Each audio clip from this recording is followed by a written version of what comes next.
terrifying action, death-defying stunts, exotic locations, nefarious villains, and ancient artifacts.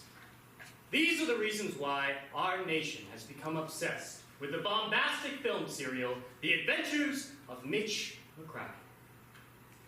Week by week, filmgoers, such as yourselves, flock to the local movie theater to enjoy each exciting new installment. But I need not tell you all this because you all are huge fans of The Adventures of Mitch McCracken, aren't you? But perhaps you did not know this. These films aren't just pulp stories cooked up by Hollywood. They're based on true events. Now, you all know of Nick Finch, Mitch McCracken's loyal companion who accompanies him on every adventure. Well, I am the real Nick Finch. In the flesh. And I have accompanied Mitch on many adventures throughout the years. Now, through the decade of the 1930s, Hollywood has put our stories on the silver screen. But due to limited budgets, rudimentary effects, and puritanical sensibilities, they failed to capture them and their true glory. Well, let's see. For example, in Mitch McCracken and the Ruby Staff, when Mitch enters the Chamber of Terror, he faces a room full of cobras. Well, that's what happens in the film, please. But in real life, he faced much more terrifying creatures. Who here can guess what those creatures were? Used car salesman. That is correct. Used car salesmen popping out from every corner of the temple, trying to sell us Model Ts when they were out of fashion. But let's see another example. In Mitch McCracken and the Sapphire Compass, Mitch and I had to traverse the treacherous tundra. The obstacle that we faced in the film was a hailstorm. But in real life, we faced a much more treacherous obstacle. Can you guess, what is that? Volcanic eruption. A volcanic eruption. That is correct. Most tundras do not have volcanoes, but this one snuck up on us. It exploded right beneath our feet, and we were thrown 100 feet in the air. We did loop-de-loops and twirls and landed on our backs. But apparently that was too hard to show in a Hollywood film. Let's see. Lastly, in Mitch McCracken and the Emerald Crown, the villainous LaRue perished when he fell from the horrendous cliffs. But can you guess what much more horrendous fate LaRue faced? Quicksand. Quicksand. Yes, it was hard to see. There was LaRue sinking. We could have done something, but we didn't. He was villainous after all, and he sunk, his lips filling with sand, until gone. And so you see, the films do not hold a torch to the real adventures of Mitch McCracken. And that's why I've gathered you all here today to tell you the 100% true tales of the adventures of Mitch McCracken. Now, which quest to tell you about? Because there are oh so many. Perhaps I could use the help from a brave junior adventurer out there in the audience. If you would like to help me choose the quest you will hear about tonight, raise your hand. I see a junior adventurer. Would you please come down and join me? Please give this junior adventurer a round of applause.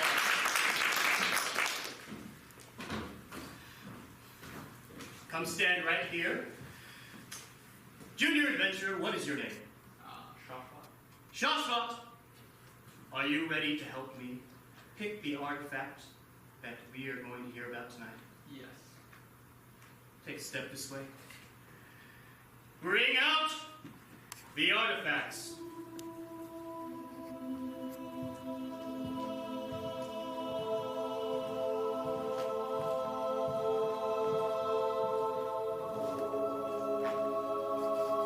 Shashvat, bring me the one that speaks to you the most.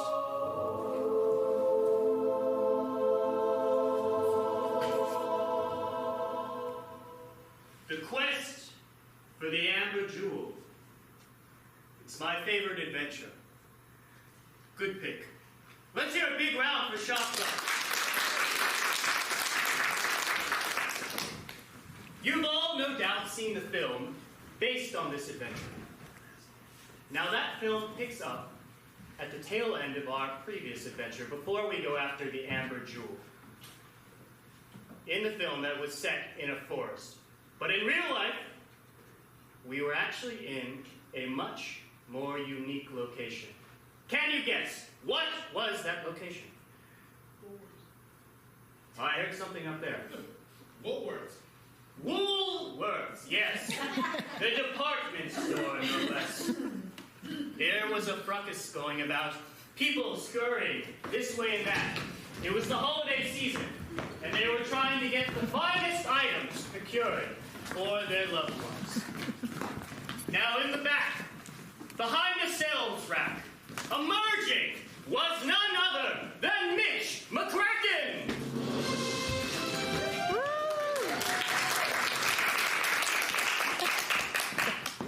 Never seen so many people scurrying in a Woolworth before. Nick? Mitch, it looks like the sale's over. Damn it. Don't worry, I'm sure the medallion's still about. I sure hope so, Nick. For our sake. Mitch, I'm sure your girlfriend will love it. She has to love it, Nick. Because Meredith has stolen my heart, and I want to rekindle something that I feel that's been lost. I want to do the same thing, so I picked up this lingerie for my gal. Lingerie, huh? Yes. It's a little obvious, don't you think, Nick? A little too much on the nose? You think so, Mitch? Well, who am I to say, Nick? I haven't been really the ladies' man my entire life. Having been on so many adventures, I've never had time to really cultivate my love life. Well, I think this new girl will stick around, as long as you get her that medallion. At Woolworths? Nick, I'm having a hard time. Got those blueprints you asked for. And remember, I could lose my job as a security if you guys get caught, okay? So, make it quick. Keep a lookout. Here. Thank you. What Enjoy time your is the store holidays. closed, Nick? 10 p.m., Mitch. That's in 1 minute. Don't worry. I bribed him. We should be all alone. There's the last security guard and shopkeep. Yeah. The doors are locked. The blueprint here says that actually, right beneath one of these tiles is the ancient Woolworthian entrance. Do you hear anything hollow, Nick? Wait! Hit that one again. The echo. Yes. Let me jump on it. That must be it, Nick. Grab it on the top, get your nails in there.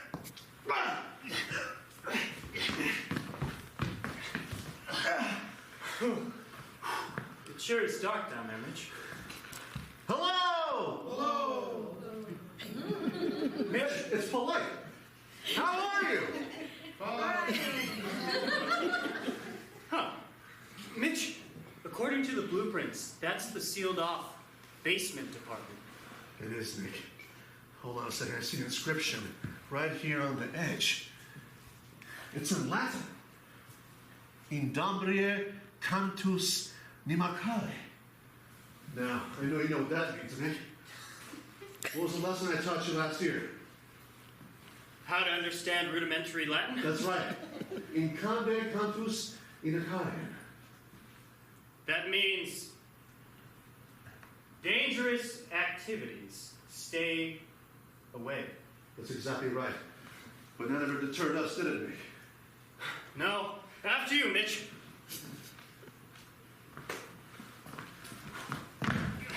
Whoa!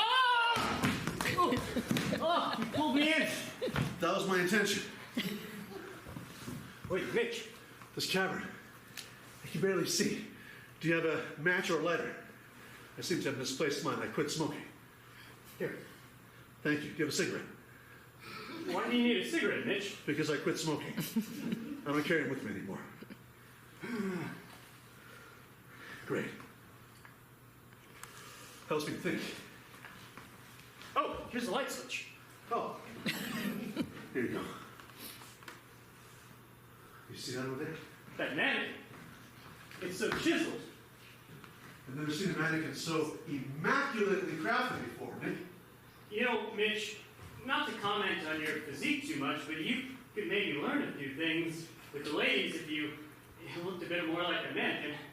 This is a hand-chiseled thing. Nick, you expect me to look like a god?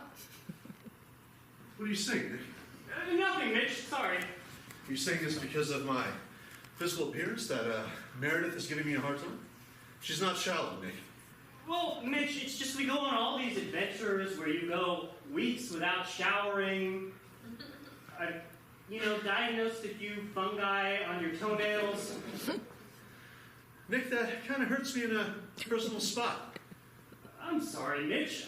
I just want you and your love life to flourish, like the fungi in your toenails. I got some special ointments for the fungi, Nick. But I want to tell you that if Meredith or any woman in this world is going to love me, they're going to have to love me for who I am. I want you to accept me for who I am too, Nick.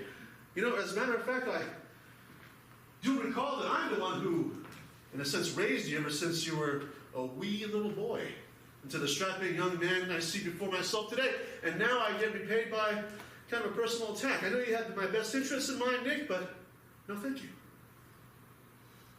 Okay, Mitch. Well, perhaps we should carry on. Perhaps that scroll has some clue to where the medallion lies. Perhaps it does.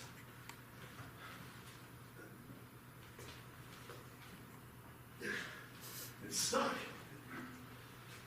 Can you grab the other side, Nick?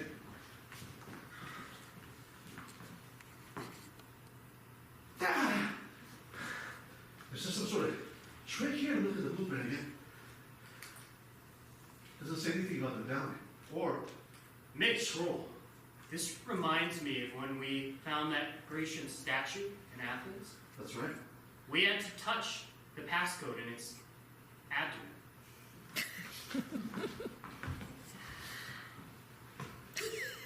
I don't see anything.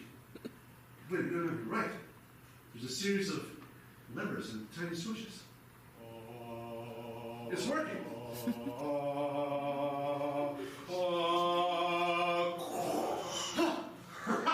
Good thinking, Nick.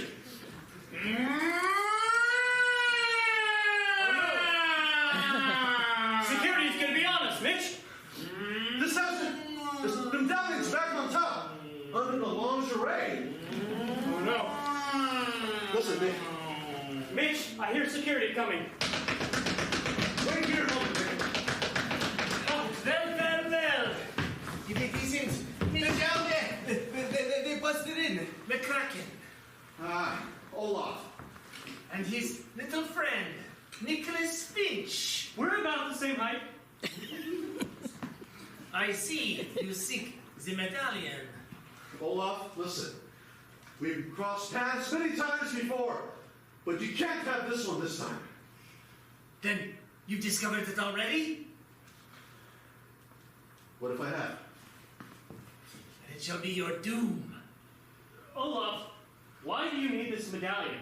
Surely you can't have better reasons than Mitch getting it for his girlfriend for the holidays? That's why I want Olaf. Why, yes, I do. Don't you know, tomorrow is Mother's Day. That's right. Well, that's very sweet of you, Olaf. Part of me is having kind of a kind heart to your endeavor. Maybe I will let you have it. Here, give it.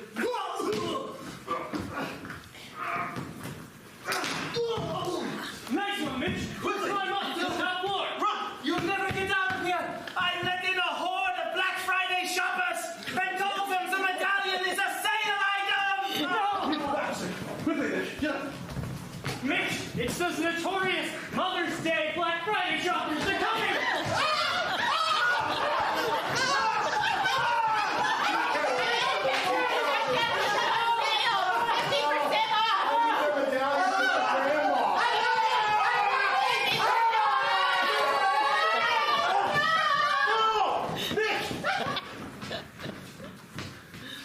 Mitch, that guy got the medallion!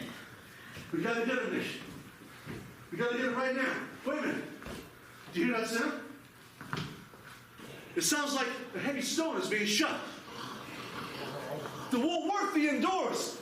The walls are closing in. Oh no, it was a big trap all along. It's getting smaller and tighter, Nick. The entranceway is flooding with water. Oh, I'm sorry, Nick. I failed you. Attention shoppers, prepare to die. Mitch, buck up. We got this. Here, let's get to higher ground. Mitch McCracken will not die today!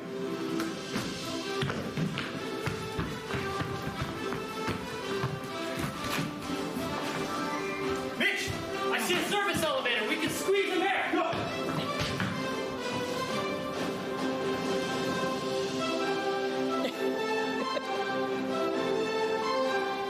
Here for the holidays. We gotta jump! 1, 2, 3! Ah!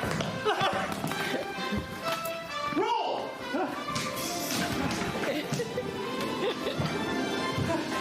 Oh, we made it out together. Thank God. And all I have to show for it is the worthless scroll. Wait a minute, Mitch. I mean, this could be nice in a boudoir of sorts. Maybe your girlfriend would like this. Maybe you're right, Nate. Or maybe Mitch McCracken is not cut out for the love life. Mitch. Oh, Mitch. Oh, honey. Meredith! I was so worried about you. I heard that there was a 50% off Black Friday sale. You know how it always gets terrible at Woolworths. You heard correctly, Meredith. But why are you here so late? It's dangerous. You know how vicious those people are. I know. I just missed you, and it's Christmas almost. Well, Meredith, I want to tell you something. I can't see you anymore. Why? I'm not good enough for you. You've always been good enough for me, Mitch. That's for you. It's a worthless old piece of parchment that led me to a treasure which would have led me ultimately straight to your heart.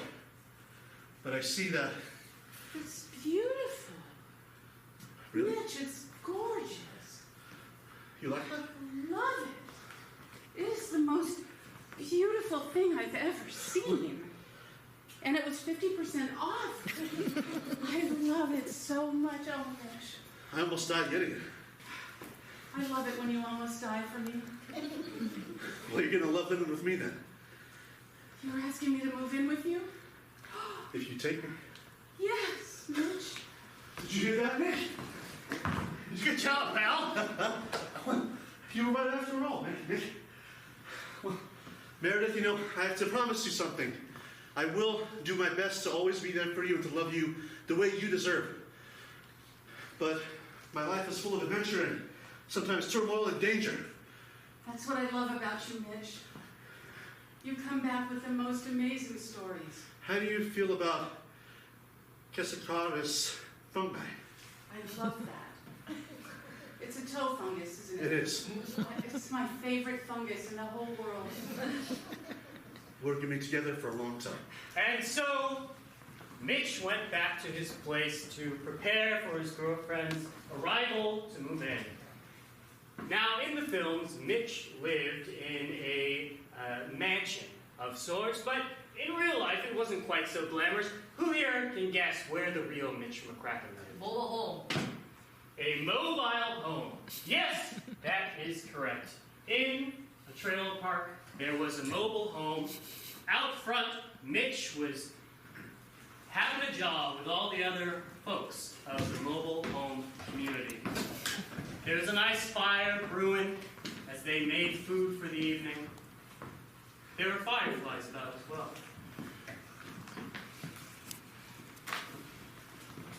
That's some story you were telling, Mitch. Yeah. So she's going to move in with me next week, huh? Wow, you did it. After all these years of looking for love, you found it. You're a lucky man. Thanks, Larry. You're a good friend. Well, thanks, Mitch. You ready for your burger? Yeah, All right. You know, Mitch, I never told you this, but I always looked up to you. To me, Larry? Sure. Well, I'm flattered to hear that. Why? Why? Look at the life you live. You're always off doing exciting things. You have a girlfriend who's going to move in with you. Yeah. Look at me. I've been alone in this trailer here for the last 12 years. Well, Larry, is there a special someone in your life? Oh, yeah, but I don't have any chance there. I thought the same thing, Larry. I thought exactly the same thing. I was wrong. You don't understand.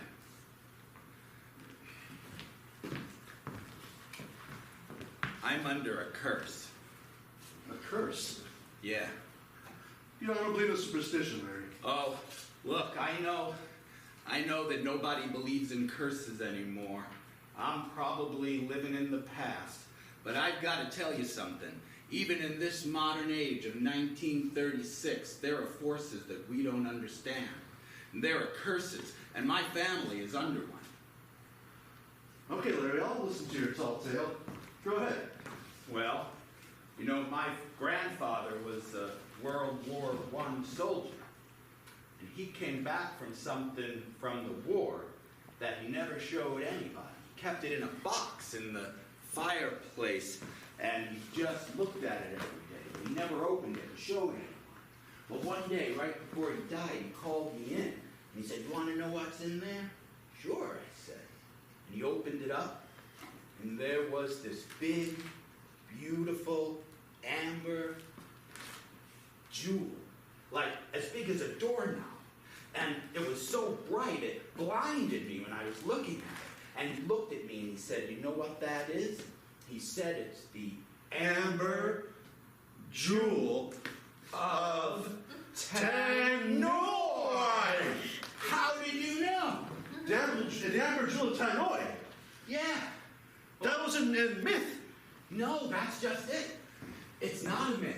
And he found it. And you know, of course, or maybe you don't, that whoever holds the jewel will have love in their life forever. But if the jewel is lost, then love will never visit their household, including their descendants. You didn't try to say that at the same time. I'm just in shock. Larry, how's the burger? Delicious. I know. Well, when Grandpa died, he called me in and he said he wanted me to have the amber jewel so that love can find me the same way it found him with my grandmother. But when he opened the box to give it to me, it was gone empty. Well, I hear your point, Larry. You know, maybe there might be something to this. Ever since then, I couldn't find love for, well, just money. Well, did your grandfather leave you any sort of clue, a hint, a direction to steer towards? Well, he did, but it was at that point that I started thinking he must have been going crazy. I don't know. All he gave me was this old piece of parchment with something on it that I can't understand. I can't understand this either, Larry. This is an ancient cuneiform based on Sumerian subtext in the Pleistocene age. This is extremely rare. The ink, when held up to the sun, has a translucent quality. The bleed-through on the edges is a purplish hue, which means this was made with oxtail blood. I just realized something. You're an adventurer. You go off on adventures all the time and find things just like this. I do. Mitch, Yes. do you think you could find the amber jewel for me? That way you could bring love back into my life and break the curse. You know what, Larry? Yes. I will give a valiant effort for you, Larry, and for the world. This is a priceless artifact, something that must be known. But you can't give it to a museum or anything. You have to give it to me. I understand, Larry. I'll give it to you. But once you get love, what are you going to do with it? Hug her and kiss her. I meant with the amber jewel. I don't know. One thing at a time, Mitch. You bring me back that jewel, please. All right, Larry. I'm on the case. And so, Mitch went to go get that scrap of paper translated. At the one place in the world where he knew a translator talented enough to understand. What was that one location? An elementary school. An elementary school. That is an excellent guess, and it is correct. An elementary school. Yes, it was in Middle America. An elementary school teacher scrubbing off the blackboard, the little children running out of the classroom. They were very small, and I'm going to describe them as they did. Yes, they tussled, and they fought, and they did 3 twirls. And then they left.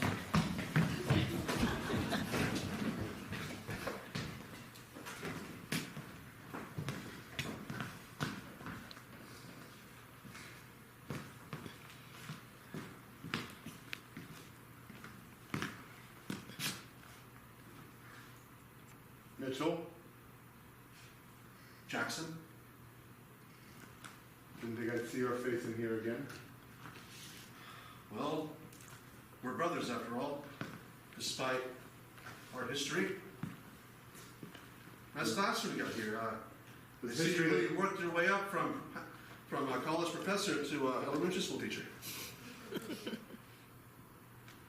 I don't always do things for clout, Mitchell, and that's maybe the difference between you and I. I do things that matter. And you know what matters more than teaching some aloof, college-age kid? Shaping the minds of the next generation of leaders. I couldn't agree with you more, Jackson. I meant that as a compliment. Oh, well, your compliments sometimes feel like insults, Mitch. That's what got us to this place to begin with.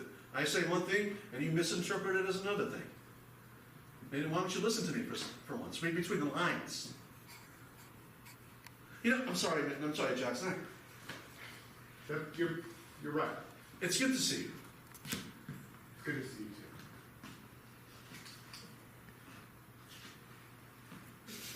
too. All right. How's Dad? Still at home Do you still visit Mom's grave? every Sunday with flowers and her favorite chocolates. Yeah. Somebody had to stay home while one of us adventured all around the world, you know. Take care of the homestead. Make sure the cats got fed. The llamas were brushed. I chose a different life, Jackson. Sorry. That's actually why I came here to see you. I need your help regarding a man named Larry. Listen, before we get to all that, I just want to say that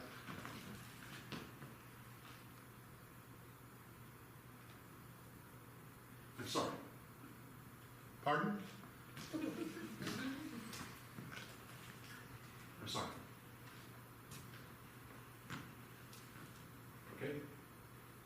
We're good?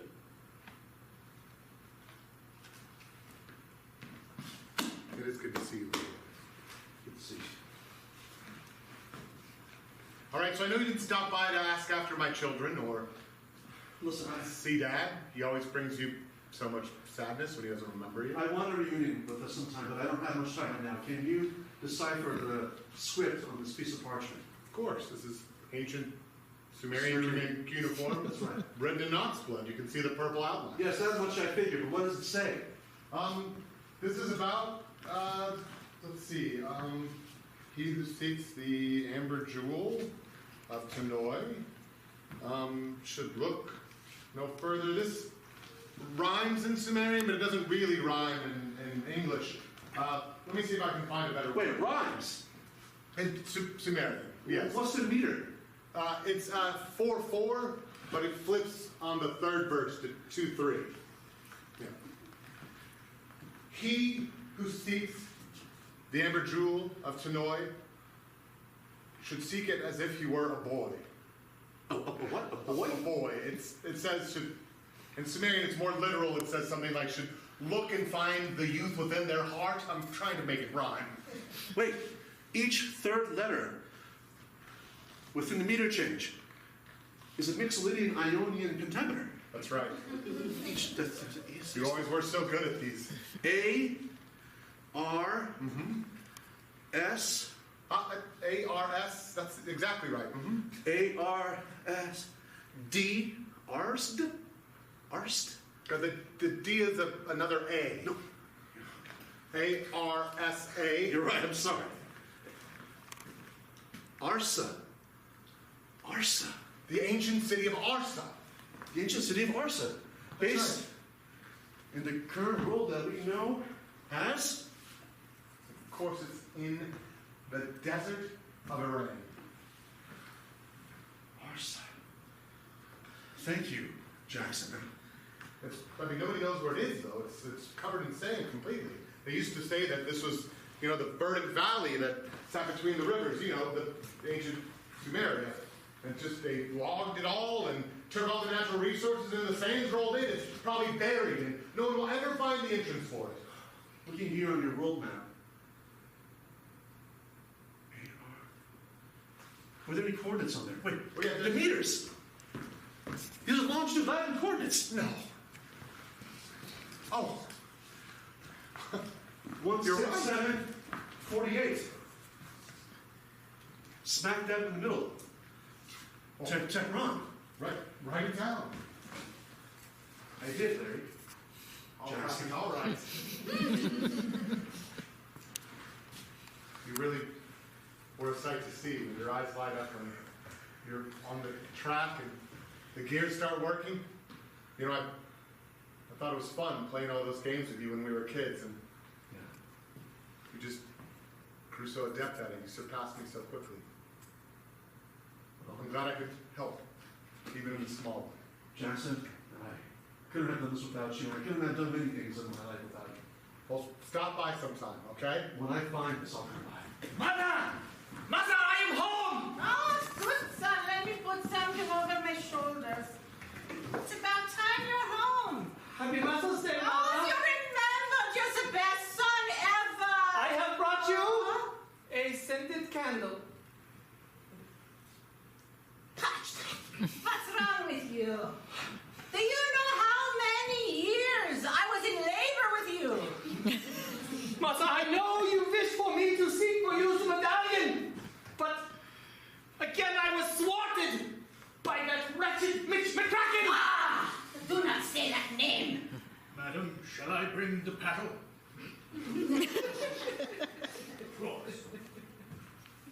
Mother. You have disappointed me greatly. No, Mother. Yes, son. It is time for the battle. Bend over. Very well. I deserve this. Yes, you do. How old are you again? 38. Oh, it's going to take a long time. No! No! Mother! Have I not done much to make you proud? Remember the state of our family after 441. We were deposed. Our castle taken from us. I was able to return us to our homeland, recapture our castle, and bring wealth from all my stolen goods throughout the world. I have built an army of henchmen, a network of black marketeers. And yet, you will never be satisfied with me until I bring you grandchildren. So, let's talk about the family jewels then, if not the emerald. Oh, the emerald was stolen by an American GI when our castle was sacked. Then, if I do not get the jewel and I do not get grandchildren, you will be disowned. No, Mother. Oh, yes. I will get the jewel for you. I will use it to find love and bring you grandchildren. For I bring you not just failure on this day, but some interesting news as well. My contacts in the black markets of Tehran have heard murmurs. Murmurs? Yes, that the jewel that had long gone missing has resurfaced. Then we will find it. Yes, Mother. And you will keep your place in this family estate. And so Mitch and I set off to Tehran to go after the Amber Jewel. Now in the film, we simply took an airplane to get there. But in real life, we had more curious accommodations. What did we use to travel from the United States to Iran? Hot air balloon. I heard a hot air balloon. Yes, that is correct. Halfway across the Atlantic, we were in a fantastic section of the dining hall of the hot air balloon. Wait, I'm sorry, you said hot air balloon. I was thinking about the time we were on the Zeppelin. We were in a hot air balloon. Nick, I ordered the extra large hot air balloon. There's a dining hall here. I get all these adventures mixed up sometimes. Mitch! What a fantastic rental. It's far better than an airplane. I agree. We get to see the world at every angle and get fresh air at the same time. Oh, thank you, Nick. Champagne?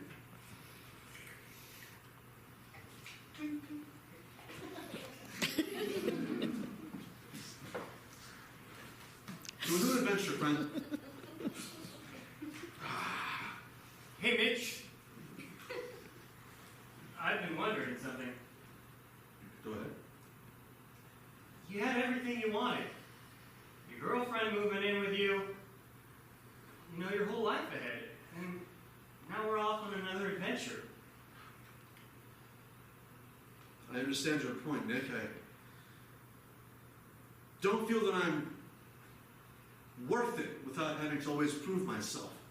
I guess it stems from my lack of attention that I had received from my parents.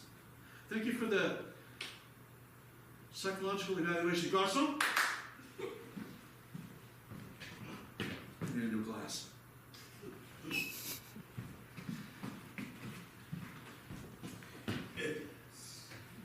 Mitch, I know it was recently Mother's Day and your mom's dead. I just want to offer my condolences. Thank you. Where does that guy keep going? There's a separate compartment down below. Don't think too much about it, Nick. Rules. Oh, thank you very much. And we'll take the steak tartars after our cocktails. Nick, I know where you're going with this. Yes. Thank you very much. Mitch, this feels very romantic. As if you had booked it maybe to go on with your girlfriend. Nothing gets by you, Nick. Nothing. Yes, I booked it for me and Meredith. Well, why did you bring me? Because I want adventure. Nick, adventure calls me. The eyes in my heart. It's crowded back there. When Meredith agreed to be with me, Nick, I felt excitement and appreciation, but a new feeling came across me, a new feeling that I never thought I'd imagine. Fear, doubt, and a tinge of regret. Mitch, I mean, look at us.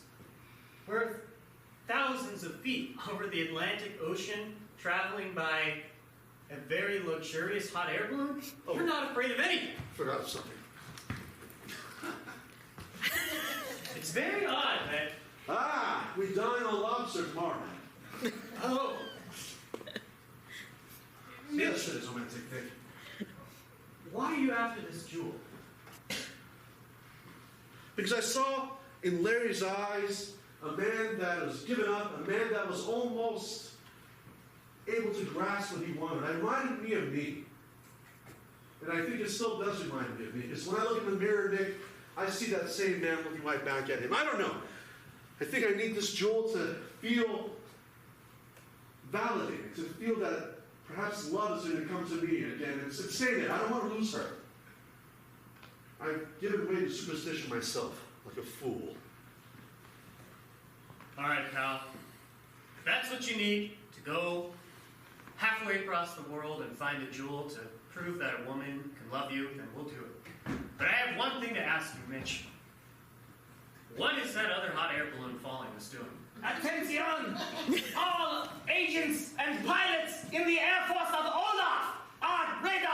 have detected Mitch McCracken in a hot air balloon approaching the shore. You have orders. Shoot him down on sight! That's Olaf. He's going to shoot us down on sight. Oh no! Don't worry, Nick. Where are those garçons? These chairs detach, and they lock into this part of the cabin. Sit it. Lift this flange. Lift the flange now! Let's go like you're running through an airplane. Whoa! You got the deluxe package! I sure did. Mitch, do you have a gun on you? They're firing I at us! don't. Get your seatbelt on. Count of 3. I'm going to let it go to the lever. 1, 2, 3. They're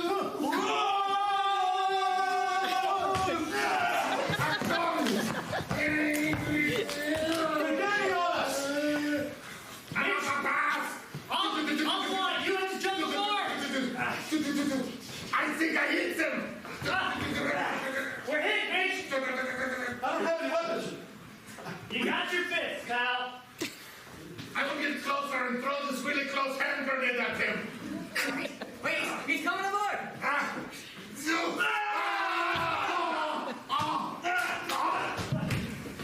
Mitch! Mitch, here's a grenade! Mitch!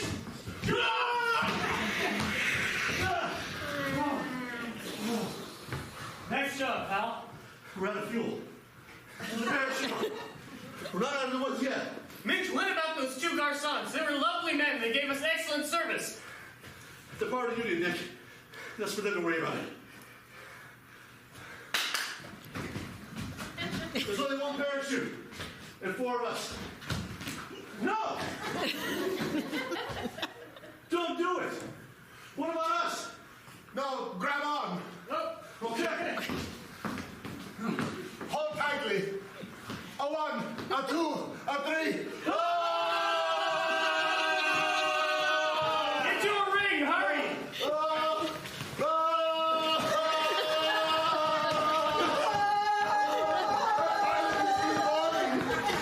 Hey, come your way, Mitch!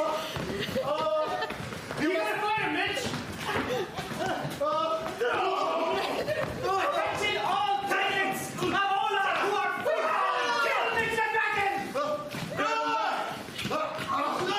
Mitch, this Lord pilot's free falling, come towards us! It's a really high altitude hot air balloon. Wait, I'll get one! We only have 30 more seconds until I'm not pulled this parachute and then you'll die. Hey, catch me! A 1, 2, 3. That's floating down. The light flashing before my eyes. That was great! Mitch, are you alright? Yes, I'm fine. This compass northeast is that way. Tehran is calling. Thank you. We are in the middle of the desert. May we come along? Here's your At least tip. until Tehran. Please.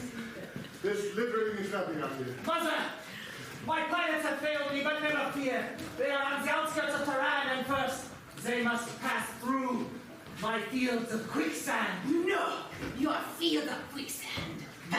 Mitch McCracken shall never steal the amber jewel, and it will be mine. And don't forget our children. Yes, Mother. I swear it! And so, Mitch, me, and 2 fantastic garçons march towards Tehran, about to face the terrors that lie because of Olaf. Will we find the amber jewel? Will we return it to Larry? And will he find love? Find out after a 15-minute intermission.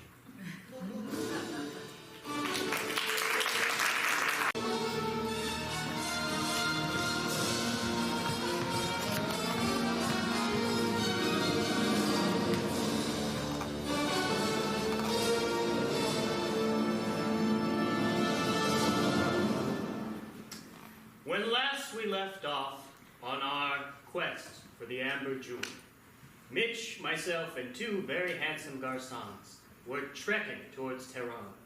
Olaf had set up quicksand to block our path. But now, we take a look back towards America, where, at the trailer park, Larry and Mitch's beloved, Meredith, were in the midst of conversation. It sure is a pretty moon, isn't it, Meredith? Oh, I love it here. It is gorgeous when the full moon is out. Lots of people make fun of living in a trailer park, but Oh. I think it's the life. It's my most favorite place to live. I mean, why wouldn't you want to be here? Look, all this open space, the chairs. I love it so much. I have to say it's been nicer ever since you moved in. Do you really think so? Oh, yeah. Oh, I think Mitch is going to be, I hope he's happy that I moved in early. What do you think? Sure, he'll be happy. I mean, I can just imagine how happy he'll be coming home one day and walking into the trailer and seeing you with those beautiful eyes. Oh, I hope so. I want him happy, and he's always kind of insecure about my love for him. Meredith, you know, we ought to brace ourselves for the fact that Mitch might not be coming back. He has been gone for 6 weeks already, and we haven't heard anything. What? Well, I'm You just know saying. I mean, I'm just saying. Do he's you know off. something? No, I'm just saying he's off on a dangerous mission, and who knows what can happen, and, you know, we just might have to brace ourselves. I love you. What? I'm sorry. I just can't hold it in anymore. From the moment you walked in and Mitch introduced you to everybody, I just fell in love with you, Meredith. Well, Larry, I have feelings for you, but I'm in love with Mitch. No, I know, but are you really? Yes. Really? Yes. Really? Really, I love him. But maybe it wasn't meant to be between you two. I mean, you have to admit, he's always running off, isn't he? But that's what I love about him. He runs off and he goes away for months, weeks at a time. I enjoy that. But maybe that's a sign that he's not ready to commit to you, and maybe he doesn't deserve someone like you. Did he say something to you? No, listen, Meredith, for my whole life I believed that I wasn't worthy of love because of some stupid curse over some stupid gem that my stupid grandfather told me. I never even liked the old man, you know, he smelled. But nonetheless, I let it cripple my entire life. And sometimes, when there were people I had a crush on, I wouldn't even try to fall in love with them because I thought, what's the use? But now you walked into my life, and I don't know. I feel something so strong and so powerful that I'm starting to think, what if there is no such thing as the curse? What if all of that is just balderdash and there's nothing but lonely people trying to find each other and maybe letting excuses get in the way? Excuses like, oh, he loves me, so he runs away. Oh, I didn't think of it that way. If I stood here silently for a moment, would you? Well, I did hear you were cursed, and how can you possibly love me if there really is a curse? But what if there isn't? What if it's just all nonsense? Well, then why did Mitch go? Why did he leave to go find it so that... Does he not love me, and that's why he's looking for it? I don't know. All I know is that you and I are here, and that's real. Olaf, I knew you would show your face here eventually. Been a long time. Yes, Bruno, too long. I've been hiding out in an American trailer park for a while, but I expected I'd see you in the desert, in this place where we first met. Yes. You were with my father when he stole the jewel from Tehran initially, weren't you? I was. But I've regretted it my whole life. And that's why I found it. I found it again in some American castle. It was you? I put it back where it was, Olaf. Bruno, what? The curse is lifted. Bruno, no! Don't you see? My mother. She will never view me as a man, as an equal to the greatness that my father achieved, unless I get the jewel and I make her some grandies. But why does it always have to be what your mother wanted? What about what we wanted, Olaf? I know the world wouldn't approve, much less your mother, but I know you felt it. Olaf, for years I'm sorry, I'm Olaf. Bruno! You even see... You fluster me so! Then, you saw it. The original resting place. It's beautiful. Of the Amber Jewel. Yes. Are the mist really true? Is the guardian of the crypt in which the jewel lays real? I'm not telling you anything about it. Not if you're just going to go off and leave me again. But I must find it, and I must know what dangers I may face along the way. Is the legendary beast that guards the crypt still alive? Yes. It's dangerous. You'd rather risk your life. You'd rather die than just live a life, a regular life. Bruno, a life with you, fishing on the Mediterranean, skiing the alpine forests.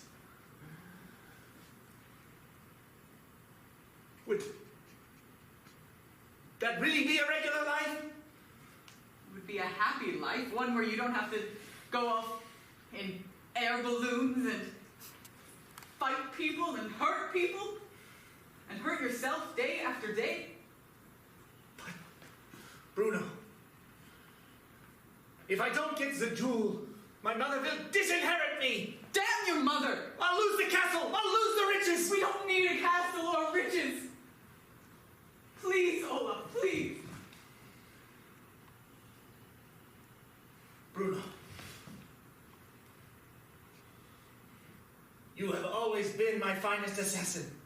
And now I must ask you to kill one more thing. No.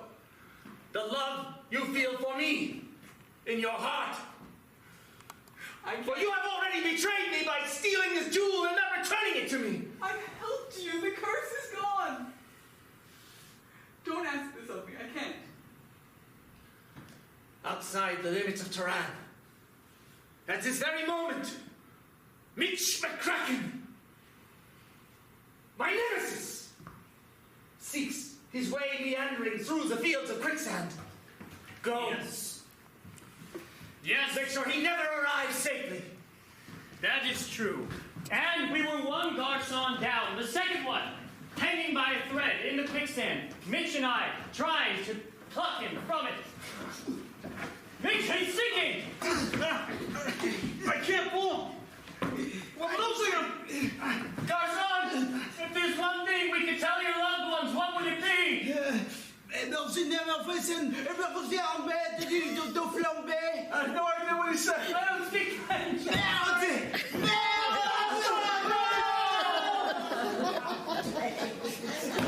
Damn it, Nick! He's gone. I'm sorry, garçon number one. I'm sorry, I have no idea what you said. Mitch, it's so treacherous here. I'm afraid either one of us is bound to sink into that quicksand if we take one false step. I don't know what to do, Nick. Mitch, this reminds me of one of our other adventures. There must be a trick to this. Something that Olaf did when he planned where all the quicksand traps were. Think, what do you know about Olaf? He loves his mother. He is a mommy's boy. He's half German, half Russian. Is that what he is? Yes. A little bit of Czech in there too, makes that for good measure. Wait a minute. You know what? When we were losing garçon number 2, I was noticing some sort of pattern, like the quicksand was spelling out a word. The first one looked kind of like a B. B. The second one was an R. The third one was a U with an umlaut. Bruno? Bruno. Bruno. Bruno. Does that mean something to you, Mitch? His #1 assassin. Oh, how could I forget? The deadliest assassin the world has ever known. Wait a minute. One time, in Paris, 15 years ago, I was at the Louvre, deciphering some antique parchment. In the distance, I saw Olaf with Bruno, holding hands and admiring each other. Whoa, in an art museum, no less. That's right. They were lost in each other's eyes. Now I understand that Olaf's mother is quite demanding of him. Being my nemesis for so many years, I get a sense of who he is. He must have figured out a way to circumvent these quicksand. We must follow. What do you see in there, Nick? Is that a B right there? We passed the B before, the R, the U with the umlaut. That must be the N. We just need to traverse around the edge. Good job, Mitch. Good. Okay, it curves that way. It can't sustain the weight of both of us. You go next. Be careful. Okay. Wow. We're doing well, Mitch. Now, I need to tell you something. What? I saw a reflection of light about a click that way. It looked like it could perhaps be a sniper rifle. You're kidding. Wait a minute. I see it too. On that ledge. Is that Bruno? It's Bruno. But why hasn't he taken the shot? Ah! Get down, Mitch! Okay? Are you okay? I'm fine. Are you? Yeah. We got lucky that time. Wait. Mitch! I'm hit. I'm shot. I'm bleeding. We gotta get you to safety. Here. I'll be okay, Nick. Here. Hold on to me. Come on, Go. back. Hurry! Go, jump! Bruno's taking more shots at us! 3! Nick, if you wish to live, come with me. Here, quick. We don't have any time! You'll be safe inside here. Who are you? What is this place? This place can only be seen by people who know exactly where it is. Otherwise, they see nothing except the sand and the dunes. If you wish him to live, pick up that urn and pour the water from it upon his wound. Nick, you have to find the amber jewel, Nick. Then you pour the water on it. If it works, he will sing a lullaby. Suddenly, before I could hear whether or not it worked, Mitch had a hallucination that was described to me later on. This hallucination took place in a most peculiar location. Of course, in the film, it was in a concrete room that was fairly unflattering, but in real life, what colorful location was his hallucination set? Bathroom. I heard something up there. Amusement park. Yes, it was in the bathroom of an amusement park where he saw something very peculiar going on between Larry and Meredith. There were carnies about doing their bathroom business. There was that carnival music so described to me.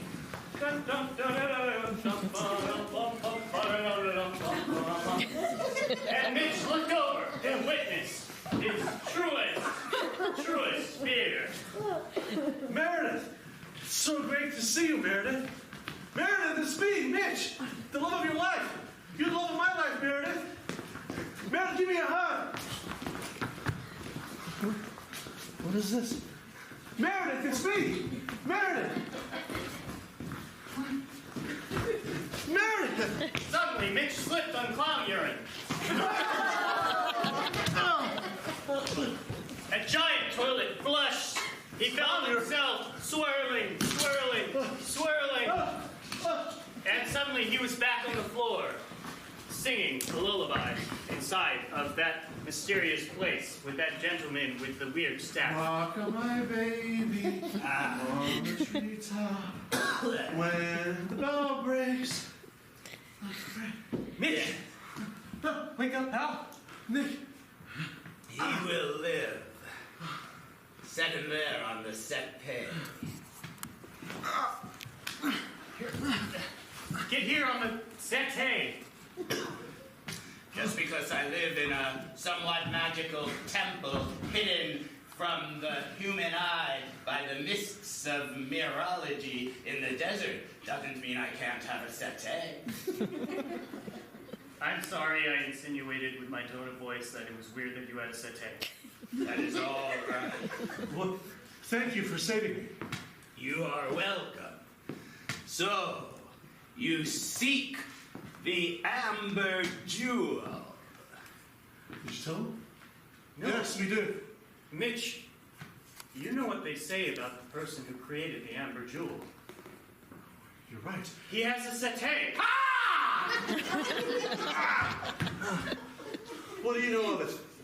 I am he who has created it from the innermost recesses of the human heart, long before your kind roamed the planet, when your people were nothing but primordial ooze in the ocean.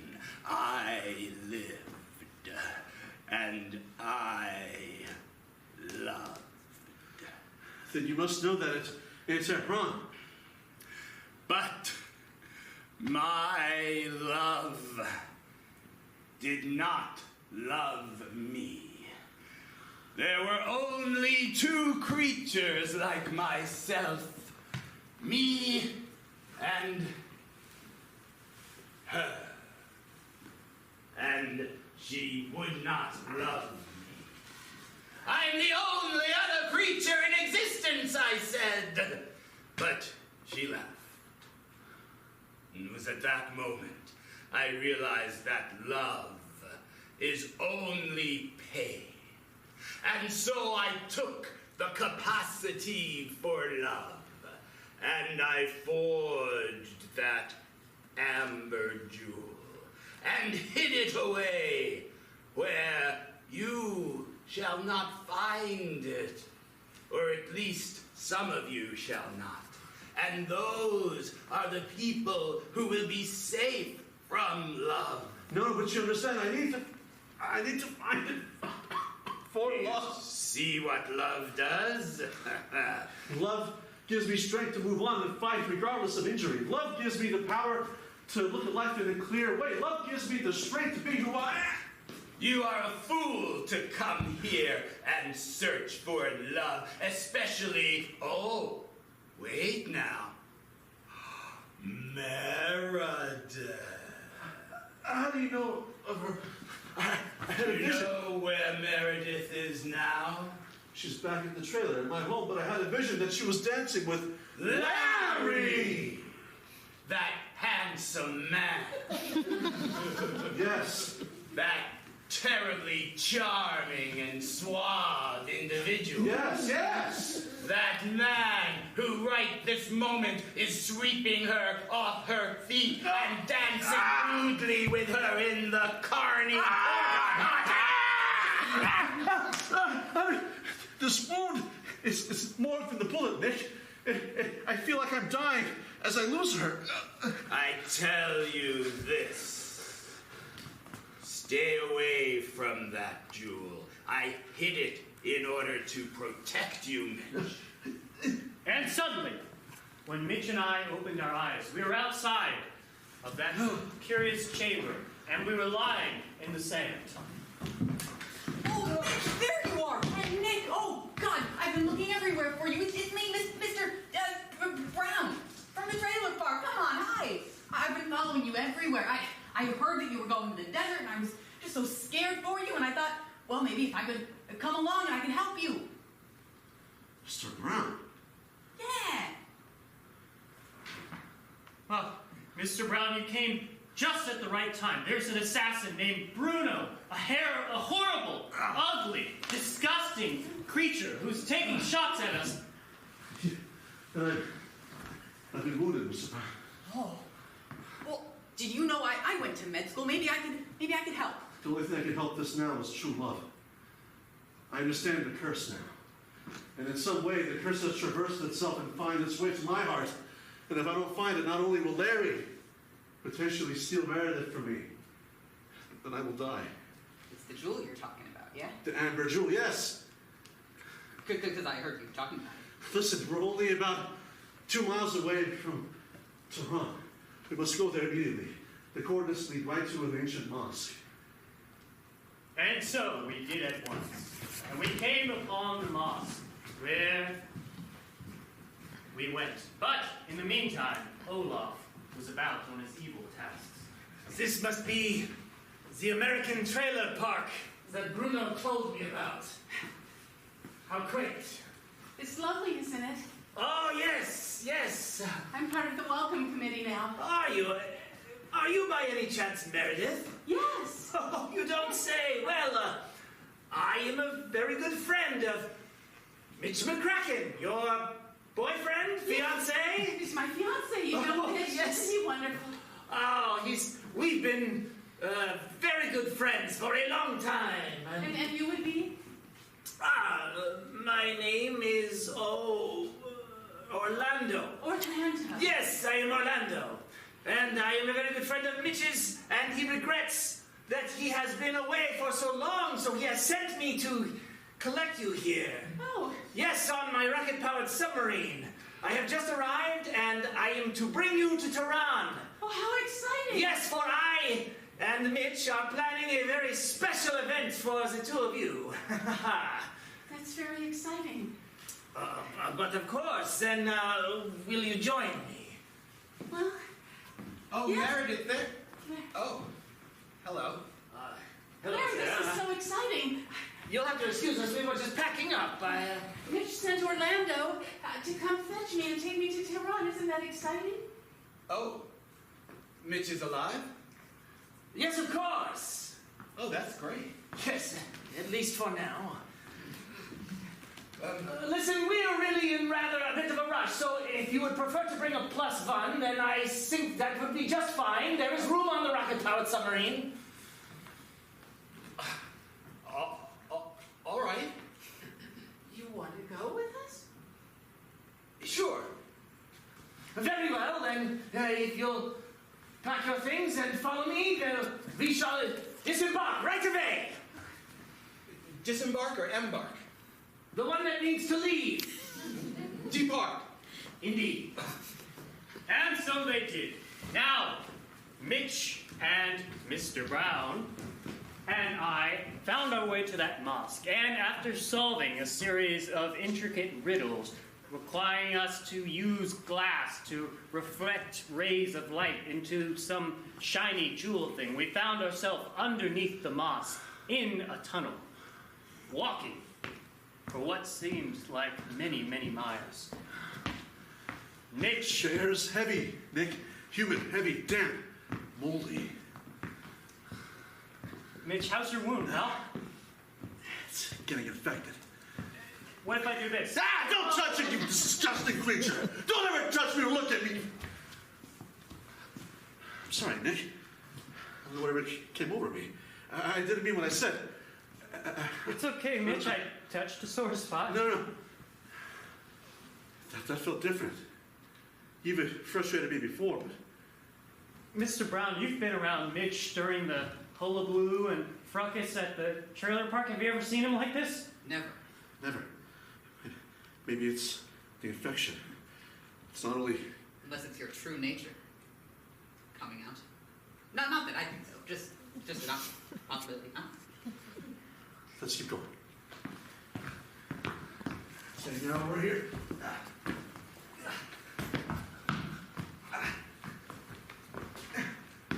push.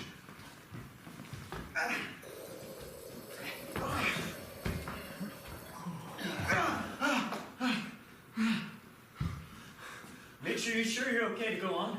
I have no choice, Nick. Help me up. Look.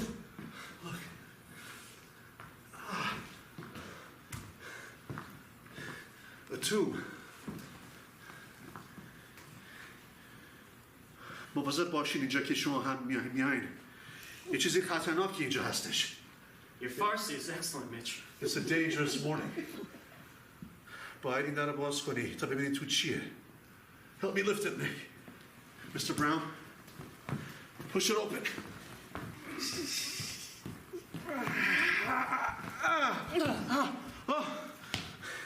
It's some sort of a... Wait, it's a skeleton. A mummified. Whoa, I've never seen anything like that in my life. Mitch, you know what the old man was telling us about his history and how he loved that creature that could never love him back? Perhaps this is that skeleton. I'm gonna just bandage around his head.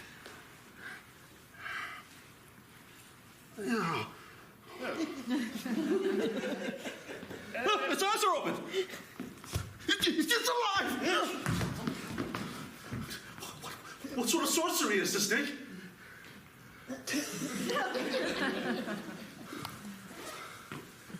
You are not Koosh. We're not Koosh? No, we're not Koosh. Koosh, does that ring a bell to you, Nick? It sounds vaguely familiar. Do you seek the amber jewel? Yes. Yes. Well, you shall not get it. We need it. It's for love and life. Its very creation is an abomination. For it stole my life. It stole my love. I no longer feel it. It's doing the same thing to me. You are destined to be like me. I hear his thoughts, Nick. I see his visions. Whose thoughts, Mitch? I'm connecting into his world. I'm being dragged there, Nick. Yes, you are. Oh, Mitch, come on, pal. get rid of me. Mitch! Mitch is gone. Brother.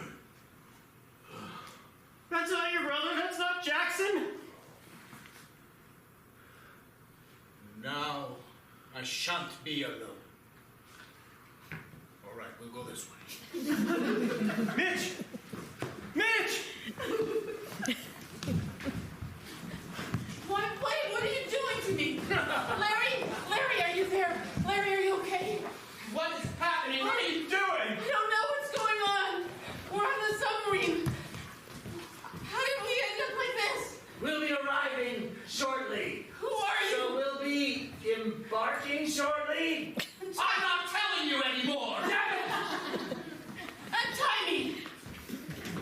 Never. Don't worry, Meredith. Once I have the amber jewel, and your eyes gaze upon it, you will know and learn to love only me. And then you will bear me many grandbabies, and my mother will finally accept me as a man. Shall I bring out the paddle, sir? Not now.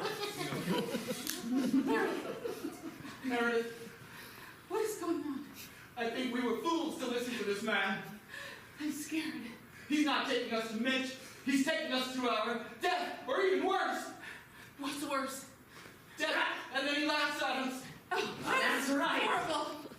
You fool! There's only one reason why I'm keeping you alive. For in the chambers of the amber jewel, there's a terrible beast. It must be distracted. I'm going to use you as bait, you pitiful little morsel, while I take the jewel and Meredith's love. No, don't hurt him. Don't hurt him. It won't be me, it'll be a foul beast in a tomb of the jewel. We can paddle now. We have to get out of here. I can't move my hands. They're stuck fast. I know. I think I can get mine out. Just a second. Oh, my hand free. Quick, untie me.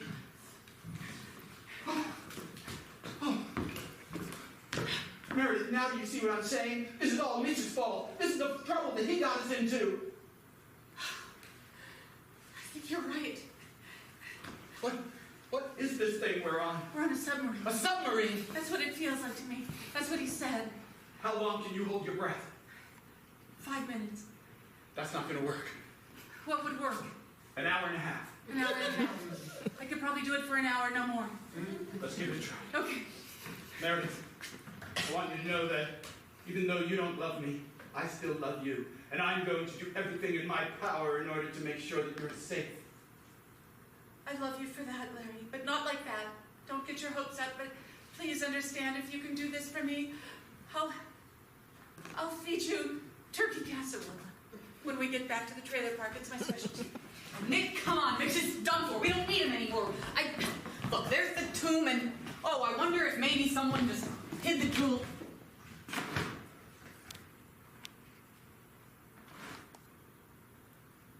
It's not. Sure, someone would have hidden the jewel just before the tomb of the beast. Mr. Brown, Yeah? something about you seems familiar to me. You've come by the trailer park a dozen times. What are you talking about? Let's just leave that in the past and... I was curious why, when we first met you in the desert, there was gunpowder underneath your fingernails. A man likes to protect himself from beasts of any kind. Gunpowder from the same type of bullet which pierced Mitch McCracken. You're not Mr. Brown. You are a notorious assassin, Bruno. So you know. Yes. And it also seems like you were the one who put the amber jewel back. Am I right? Will you trust me for a moment? I know you have no reason to, but...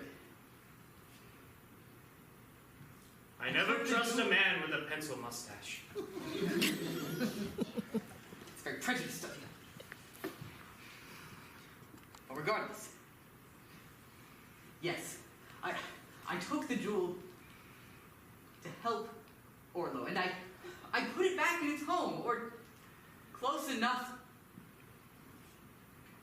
I thought the curse would be lifted. I thought it would all be done with. But now that the jewel is gone, clearly the curse is still working on Mitch and perhaps Orlo too. Olaf. Bruno, do you love Olaf, or as you call him by his pet name, Orlo?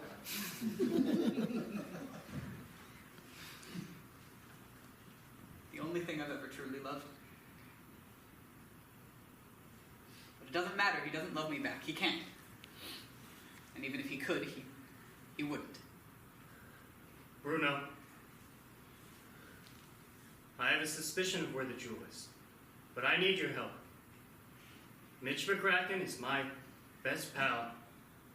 He raised me. He's been awfully cruel to ever since I've been around. Could see. He's infected right now, and I need my Mitch back. Now that beast has captured him. And I know you know something that can get him back. Tell me, and I will get you that jewel. I don't know where it is. Scout's honor. I was a scout, so that's clear. I trusted that. You don't have a pencil mustache. So how do we defeat the beast? He has to go through... And as it was explained, we jumped to the beast, and we began executing the plan just as described to me by Bruno. All right, Bruno, as you said, the first step of the plan. Now, in the film, it involved a lasso. But in real life, can you guess what was the first step of the plan to knock Mitch out of his slumber? Tickling him. Tickling him. Excellent, Bruno. You should do it. You're his closest friend. I'll do it. Mitch! Gucci, Gucci, goo! Gucci, Gucci, goo! No! The love, the invention is working, Bruno. Now the second step of the plan. Of course, in the film, the second step of the plan involved pulling the lasso towards us over the pit of lava. But of course, there's no pit of lava in real life, and there's no lasso. So what was the second step in real life? Can you guess? Giving a wedgie. Giving him a wedgie. You must do it. Nick, it's for his own good. Bruno, I think you should. Very well. What's happening? No! You don't understand. You must not seek the jewel. You must not lift his curse. For he is already cursed. Just like Shah, my love. I will break the curse. Listen to me! He was a very insecure creature. When we were alone in the beginning of the universe, when all of you mortals were nothing but a twinkle in the eye of eternity, he thought that I hated him, but I loved him with all of my heart. But because of his insecurity, he created this stone with all of the emotion and all of the feelings of love that he had for me and I had for him, and it left us shells. You loved me? I did. Why did you leave? I was getting some dinner. And suddenly, the two of them took a seat side by side on the carefully placed satay. You were gone for 4 eternities. To me, it was like 4 seconds. You know, timeless eternity is difficult to calculate time. I was broken when you left. You were broken before I left. But you didn't let me help. I wanted to let you in, but I was afraid. And that fear, it built a wall around your heart, and, well, it pushed me out. And it made you create that stone, and now look at us. Is it too late, my love? I'm afraid it is!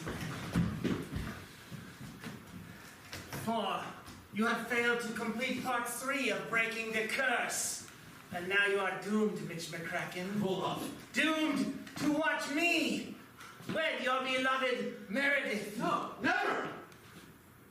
Bruno, I knew that you would be a sap and fail me. You would fail to stop Mitch McCracken. That is why I placed a homing beacon on you. And you have led me directly to the tomb with the jewel. But you have failed me for the last time. Even your gun won't let you. Bruno! Mitch! Mother! Please! The jewel, it sits there on the altar. I will make you proud of me, Mommy. You bastard! I think you mean this jewel, Olaf. Nick, you have it! Hand it over, Mr. Finch. Destroy it, Mr. Finch. No, Mr. Finch. Don't do it, Nick. That jewel is true love. Sometimes true love brings joy. Sometimes true love brings pain. But what I have learned is we cannot take it and shield ourselves from it in a sarcophagus such as that. We must risk our hearts and let true love act as it will on all. Nick! I understand now, Mitch. Olaf, you don't love Meredith. And you don't want to have countless grandchildren with her to please your mother. Yes, I do! Yes, he does. No, you love Bruno, the person you just shot dead. We all know it's true, Olaf. Is this true? Listen, Olaf, listen to me. Look at me. I've lived my life doubting myself, low self-esteem. That's why I've done all these adventures, these grandiose schemes, in order to prove to the world. But no, I'm trying to prove to myself that I'm worth something. You don't have to do this, Olaf. Please. Yes, I do! Yes, you do. I want my mommy to love me! What? Put down the gun and enough pontificating and philosophizing! You put down the door, I'll shoot. Oh, you see what kind of man you would wed? One who would pull a gun on an old woman. I made a mistake. Are you going to let him get away with I'm this? not going to make another one, Olaf. Nick, you have to destroy the jewel. Don't do it! Throw it in the sarcophagus, Nick. That's the only way. I'll do it, Mitch.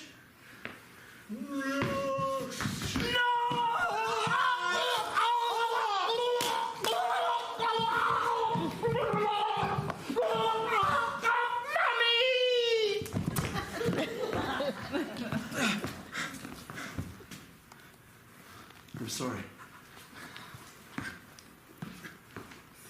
My little baby boy.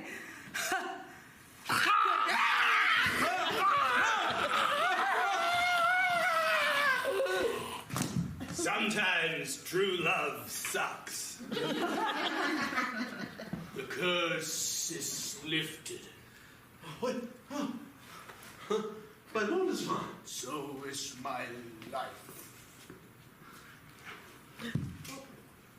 Meredith. Meredith, are you okay? I'm fine, Mitch. He didn't hurt you, did he? No, but where's Larry? Larry? Why would Larry be here? Larry died trying to swim out of that submarine. He died? Larry? Larry's dead? He was coming with you? He saved my life, Mitch. Larry saved.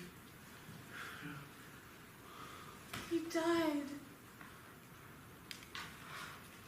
I wanted to tell him I loved him. But What? not in that way.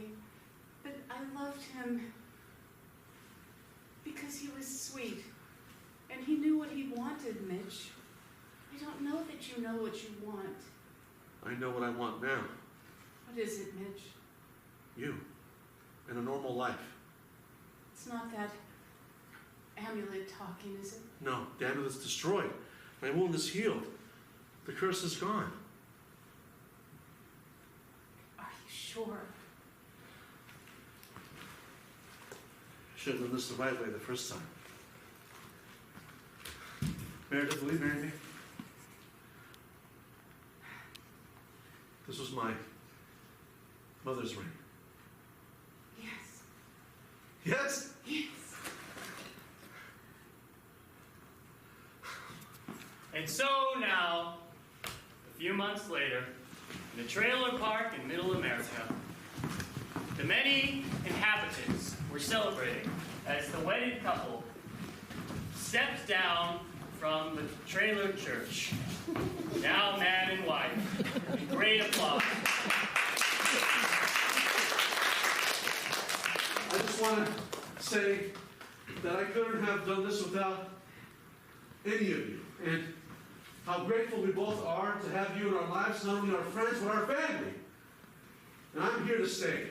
Nick, I'm going to pass on the torch to you, buddy. Me and Mitch? I do.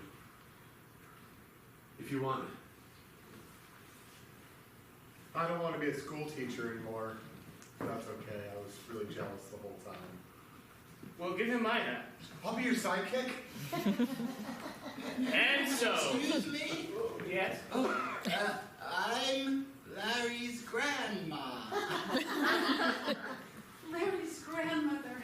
Yes. Oh, come in, please. Are you Meredith? I'm Meredith. Oh, and you must be Mitch. I am.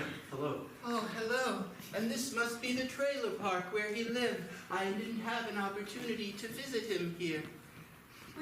We Sorry for your loss. Thank put this flower garden and called it the Larry Garden. Oh, he would have loved that very much. Oh, I hope so. I just wanted you to know that when his body was finally found, there was this water-soaked note that he had written, and I think you two should hear it.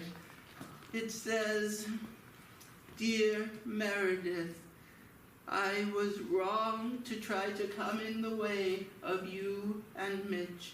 I should have known true love when I saw it." It's very sweet. Thank you. Oh. Well, I thought for our honeymoon we could travel through the ancient jungle of Condoria. Love that. And so they did. And they embarked on quite a luxurious hot air balloon with an entire dining room and 2 fresh new garçons. The end.